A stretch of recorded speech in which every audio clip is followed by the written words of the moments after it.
You open your pantry. 2 weeks from now, the power's been out for 9 days. What's still good to eat? For most folks, the honest answer is almost nothing. The milk is gone. The freezer turned into a warm box of spoiled meat on day 3. The bread grew fuzzy. The lettuce melted into slime. But somewhere in Lancaster County, Pennsylvania, there's a family who hasn't opened a refrigerator in their entire lives. And if the grid went dark tonight, they wouldn't even notice.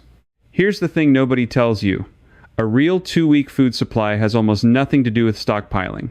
It's not about hoarding cans until your closet bursts. The Amish figured out something deeper 150 years ago. They learned how to make food survive without electricity, without a freezer, without a single thing that can be shut off or taken away. And by the end of this, I'm going to show you a method written down in an Ohio farm journal from 1869, a way to keep butter fresh on a shelf for months. No fridge, no salt brine. Most people alive today have never heard of it. The first time I walked into a home outside Millersburg, Ohio, I stood in the kitchen and looked around for a long minute. I was confused. There was no hum, no buzzing fridge, no appliances, just shelves. Rows and rows of glass jars catching the light from the window, and every one of them was a meal. This works whether you're building a house from scratch or you've lived in the same place since the 1970s. You don't need a root cellar. You don't need land. You need to understand what these families understood. So stay with me, because what I learned in that kitchen changed how I think about food, money, and the systems we've been told we can't live without. Let me tell you what really happens to the average American when the power goes out. It's not dramatic at first. The lights flicker. You think it'll be back in an hour. You don't worry. You've got a full fridge and a packed freezer. You feel ready. By the end of day 1, the freezer's still cold. You feel smug. By day 2, that smugness is gone. The ice cream is soup. The chicken breasts are sweating in their packages. You start cooking everything at once in a panic, eating meals you don't even want, just so the food doesn't go to waste. By day 3, the smell hits you. Anyone who's opened a dead freezer after a long outage knows that smell. It gets into the walls. You're throwing away $200, $300, $400 of meat into a trash bag, and the trash isn't getting picked up either because the trucks aren't running. By day 4, you're in your car, driving to a store that has a line out the door and empty shelves inside. The bread is gone. The bottled water is gone. The batteries went first. You're standing in an aisle, staring at jars of olives and pickled beets. The only things left, wondering how it got this bad this fast. Here's the number that should bother you. The average American home keeps only about 3 to 5 days of food that can actually be eaten without cooking or refrigeration. 3 to 5 days, that's it. After a generation of grocery stores on every corner, we forgot how to feed ourselves for 2 weeks. And the deep problem isn't the amount of food, it's the type. Almost everything in a modern kitchen is designed to die. It's designed to expire, to spoil, to force you back to the store every few days. Your milk is engineered with a short clock. Your bread, your produce, your meat, all of it is built around the assumption that you have a working refrigerator and a working store, both at the same time, forever. Take those two things away, and a modern kitchen becomes a liability. A room full of rotting weight. Now picture the opposite. Picture a kitchen where nothing needs power to stay good, where the food on the shelf in March was put there last August, and it's still perfect, where you could lose electricity for a month and eat like a king the whole time, never once worried about what's spoiling. That's not a fantasy. That's just a kitchen built on knowledge we threw away. And that's exactly what I want to give you. A simple, doable, 2-week food supply built the Amish way. Not panic buying, not a bunker full of cans with a 5-year countdown, a living pantry that takes care of itself. And that's exactly what I want to give you. A simple, doable, 2-week food supply built the Amish way. And if you want to go deeper than what we can cover here, the methods I'm about to walk you through are also laid out in full detail in the books I've put together. I've written 3 of them: the Amish Pantry Blueprint, the Amish Stockpile Blueprint, and the Complete Amish Resilience Field Edition. And together they give you every step, every measurement, every forgotten technique in one place you can reference anytime. All 3 are available for $97 at the link in the description. But let's get into the actual mechanics now, because understanding the system is where everything changes. Let me show you how it actually works. The first thing you have to understand is that the Amish don't think about a 2-week supply at all. That idea would sound strange to them. They think in seasons. They think in a whole year. And because they think in years, 2 weeks is nothing, 2 weeks is a rounding error. So the goal isn't to scramble and stuff your closet before a storm. The goal is to slowly build a pantry that's always full, always rotating, and always ready, so that a 2-week emergency is something you sail right through without changing a single thing about how you eat. And it starts with one shift in thinking.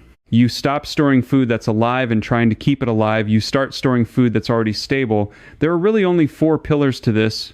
Once you understand them, you'll see how simple it is. The first pillar is canned food, but not the kind you're thinking of. Not the dented cans from the store with the mystery expiration dates. I mean home canned food in glass jars. Tomatoes, green beans, corn, peaches, soups, whole chickens, beef, venison. The Amish put up hundreds of jars a year. A typical family cellar I saw in Holmes County held somewhere north of 500 quarts. 500. Each one a complete piece of a meal, sitting on a shelf, needing nothing. The second pillar is dry storage. Dried beans, rolled oats, white rice, wheat berries, cornmeal, flour, sugar, salt.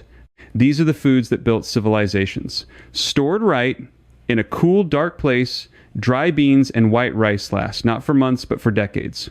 There are documented cases of wheat staying good for 30 years and longer. This is the foundation under everything. It's cheap, it's boring, and it will keep you alive. The third pillar is fats and proteins that don't need cold, lard, cured meats, hard cheeses sealed in wax, peanut butter, nuts in the shell. This is the pillar most preppers get completely wrong, and it's the one that matters most, because fat is what keeps you warm and gives you energy when the work gets hard. I'll come back to this because the Amish trick for storing fat is the secret I promised you, and it's going to surprise you. The fourth pillar is what they call the living larder, root vegetables. Potatoes, carrots, onions, beets, turnips, winter squash, cabbage, vegetables that were bred over centuries specifically to keep for months without any processing at all. You just have to store them the right way. And the right way costs you nothing. 4 pillars: canned, dry, fat, and roots. That's the whole system. Build a little in each one and you don't have a 2-week supply. You have a 2-month supply that you barely have to think about. But here's where it gets interesting. Because the modern world didn't just forget these 4 pillars. Somebody had a reason for you to forget them. Let me tell you how we lost this. Because we didn't lose it by accident. Go back to the 1800s. Every American home, not just the Amish, was built around food preservation. The root cellar wasn't a luxury. It was as standard as a front door. The smokehouse, the spring house, the canning kitchen, these were the heart of the home. People knew how to keep food without power because there was no power. They had no choice but to be good at it. Then came the 1880s and the rise of the commercial ice industry, and after that, the electric refrigerator in the 1920s and 30s. And something quiet happened. The companies selling refrigerators didn't just sell you a machine. They sold you a belief. The belief that food without refrigeration is dangerous. That the old ways were dirty, backward, unsafe. There was a marketing push in the 1930s and 40s, funded by appliance manufacturers and the new electric utilities, that deliberately taught American housewives to distrust the root cellar and the pantry. They wanted you dependent on a machine that runs on electricity you have to buy every single month. A refrigerator is a wonderful thing, but it's also a meter that never stops spinning. And once you believe food must be kept cold, you've handed your food security to the power company. You can't store anything long term. You can't survive an outage. You become a customer who has to buy fresh food twice a week for the rest of your life. That's not an accident. That's a business model. The Amish never bought the belief. They looked at the electric refrigerator and they said, no thank you. Not because they're stubborn, but because they understood what it would cost them. Not the money, the dependence. They made a choice in the early 20th century to keep their food knowledge alive, and because they kept it alive, we can still go and learn it from them today. Think about what that means. The most reliable food storage system in America is sitting in plain sight in communities that decided not to plug in, while the rest of us spent 100 years forgetting, they spent 100 years remembering, and the cost of our forgetting is enormous.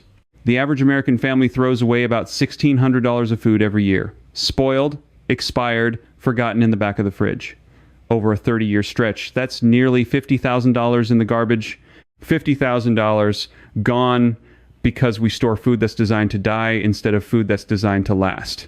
But the money is the small loss. The big loss is the security, the peace of mind, the knowledge that no storm, no outage, no supply problem, no price spike at the store can touch what's already on your shelf, paid for, waiting. So let me start handing you the actual methods. And I want to start with the one that's going to matter most to you. Now, if you already own a house and you're thinking this only applies to people building from scratch or to folks with a big farm and a hand-dug cellar, stay with me. Because this next part is specifically for you. You don't need a root cellar. You already have one. You just don't know it yet. Here's the truth the Amish understand about root vegetables. They don't need cold like a freezer. They need a narrow band of conditions. Cool. But above freezing, dark, and slightly humid. That's it. And almost every house built before 1980 has at least one spot that hits those conditions naturally for free without a single dollar of electricity.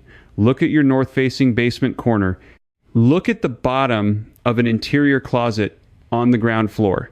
Look at an unheated mudroom, a stairwell down to the basement, the space under a porch. In an older home with real foundations and less insulation, these spots sit right around 50 to 55 degrees through the fall and winter. That is root cellar temperature. That is exactly the range the Amish aim for. So here's what you do this season, and it costs you almost nothing. You get a few simple wooden crates or even sturdy cardboard boxes.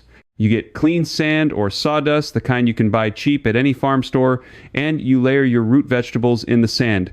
Carrots, beets, and turnips go in first. You put down a layer of damp sand, lay the carrots so they're not touching each other, cover them with more sand, and repeat. The sand holds the right humidity and keeps them from touching, which stops one rotten carrot from spoiling the whole box. Stored this way, carrots stay crisp and sweet for 4 to 6 months. I've eaten carrots in April that went into the sand in October, and they snapped like they were fresh pulled.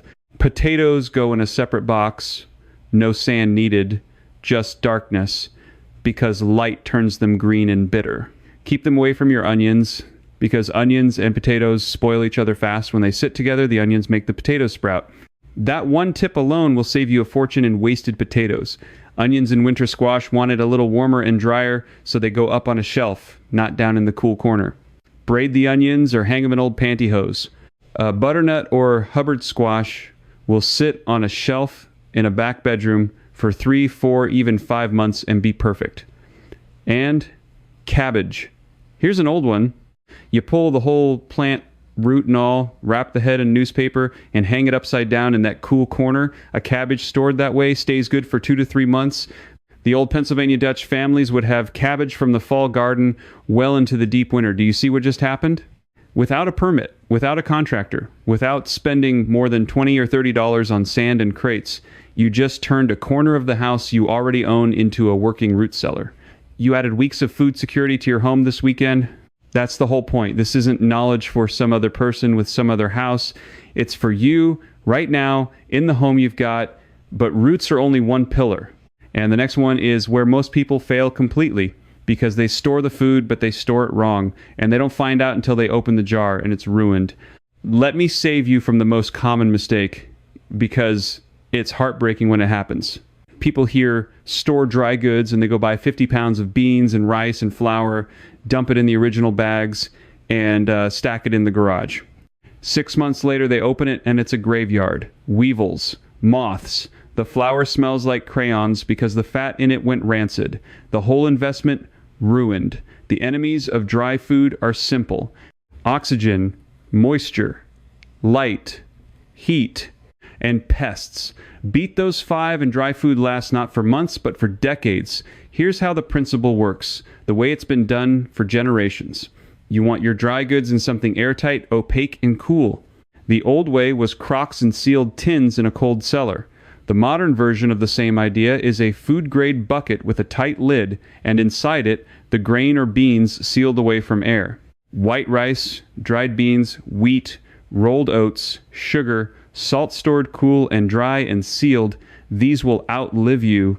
There's testing from university food scientists showing properly stored white rice and wheat staying good for 30 years and beyond. 30 years.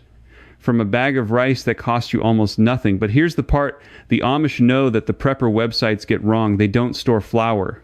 They store the wheat berry, the whole grain, and they grind it when they need it. Why? Because the moment you grind wheat into flour, you break open the germ, you expose the oil, and the clock starts. Whole wheat flour goes rancid in months, but the intact wheat berry lasts 30 years. Same with corn. They keep it on the cob or as whole dry kernels and grind cornmeal fresh. So if you want a dry storage foundation that genuinely lasts, you store whole grains, not flour. You store white rice, not brown, because brown rice has the oily germ and goes rancid in a year, while white rice lasts decades. The small choices are everything. And for beans, here's a tip from an old timer in Holmes County that I've never seen written down anywhere.